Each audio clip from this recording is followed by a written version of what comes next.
부산 금정으로 가보겠습니다. 한동훈 대표 5번, 이 대표 4번 갈등의 불 부산 금정구청장. 구청장 다시 뽑는 선거인데 전국구 선거가 돼가는 듯한 분위기도 있습니다. 특히나 한동훈 대표, 이재명 대표가 여러 차례 부산을 찾았습니다. 한 대표가 그제 부산 금정구 노포 시장에 찾아서 야당 김용배 의원의 이 실언 문제를 비판했습니다. 들어보십시오.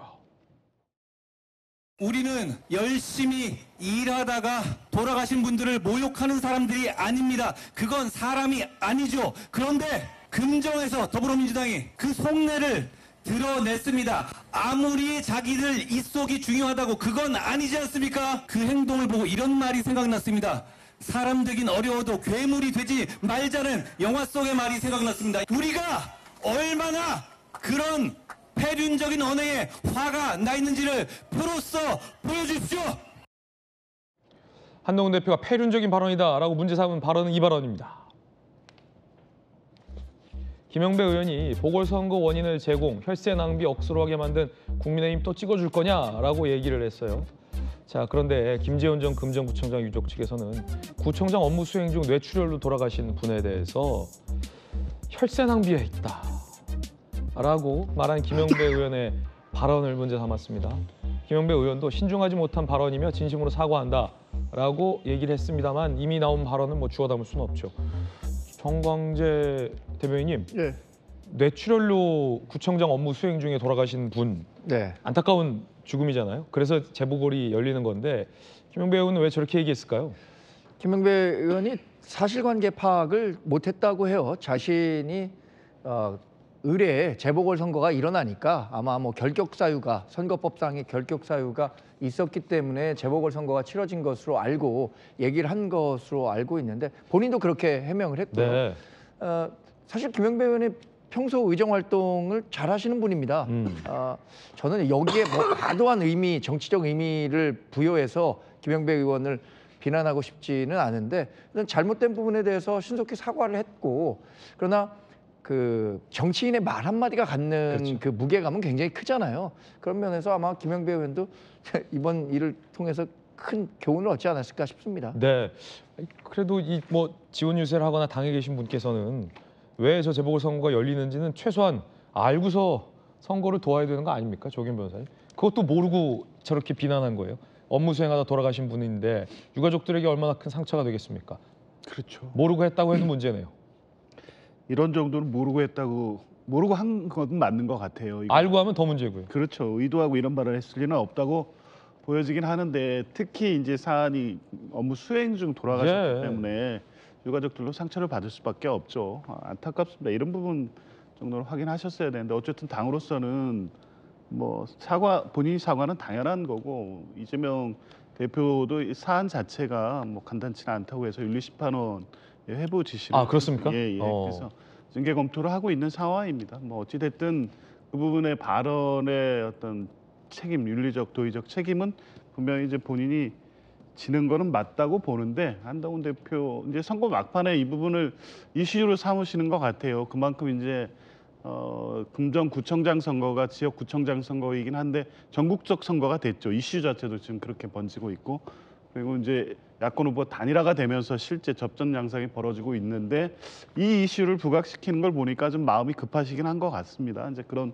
측면도 보이기는 하지만 어쨌든 김용배 의원 민주당으로서는 이 발언 때문에 유족들이 받으신 상처에 대해서는 분명히 계속해서 사과드리고 정치적으로 그 부분에 대한 분명히 책임질 건 책임져야 된다고 봅니다. 네, 이재명 대표도 금정구를 여러 번 찾았습니다. 들어보시죠.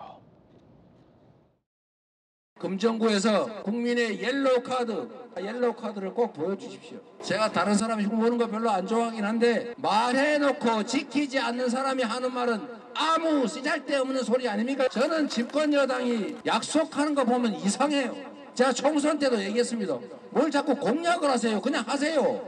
한 표, 내 한 표로 승패가 결정날 수도 있다. 내 친구 한 표로 승패가 결정날 수도 있다. 이 생각을 꼭 해주시기를 부탁드립니다.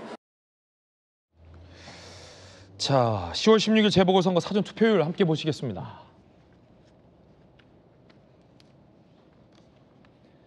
지금 보면요, 전체가 8.98인데 교육감 재보궐은 8.28. 교육감 선거가 가장 관심이 좀 떨어진다라고 볼 수 있겠고, 영광과 곡성에서는 사전 투표율이 뭐 절반 가까이 이르렀습니다. 40.41. 금정구청장, 부산 금정구에서는 20.63%, 강화군수 27.90%로 사전 투표율이 기록되고 있는 상황입니다.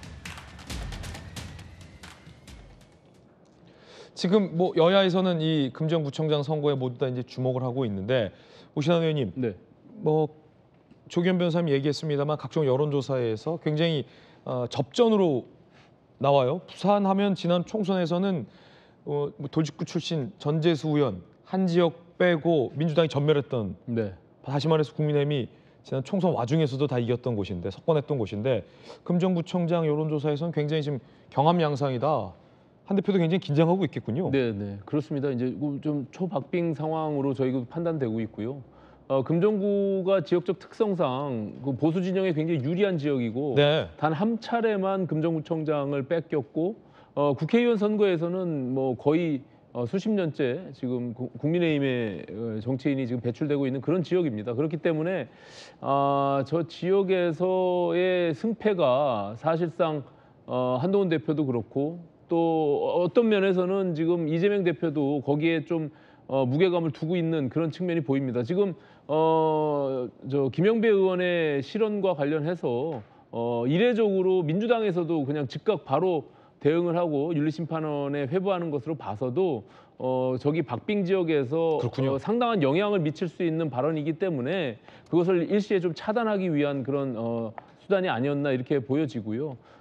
그럼에도 불구하고 저는 보궐선거의 특성상 지지층의 투표율이 가장 중요한 승패에 영향을 미치게 됩니다. 그렇기 때문에 저는 지금 20.63%의 사전 투표율이 나왔는데, 과거에 선거에서의 투표율보다 상당히 좀 낮은 측면이 있거든요. 그렇기 때문에 마지막까지 국민의힘 보수층의 지지층들이 과연 투표장에 갈 것이냐 말 것이냐, 이것이 이제 향배를 가늠할 것이라 보고요. 지금 5차례의 금정에 갔다고 하셨는데 내일까지 아마 저는 한동훈 대표가 간다라고 알려져 있는데, 한 대표 내일도 간다? 예, 그렇습니다. 내일까지 마지막까지 이제 최선을 다하는 모습을 보일 것인데, 그렇게 되면 아마 6차례 정말 최선을 다한 모습들이 아마 금정구 국민들에게 전달되지 않을까, 저는 그렇게 생각을 합니다. 예. 한동훈 대표도 민주당 이재명 대표도 이 금정구청장 선거에 몰입을 하고 있다라는 의미로 전해드렸습니다. 저희들은 60초 광고 보고 돌아오겠습니다. 잠시 후에 뵙겠습니다.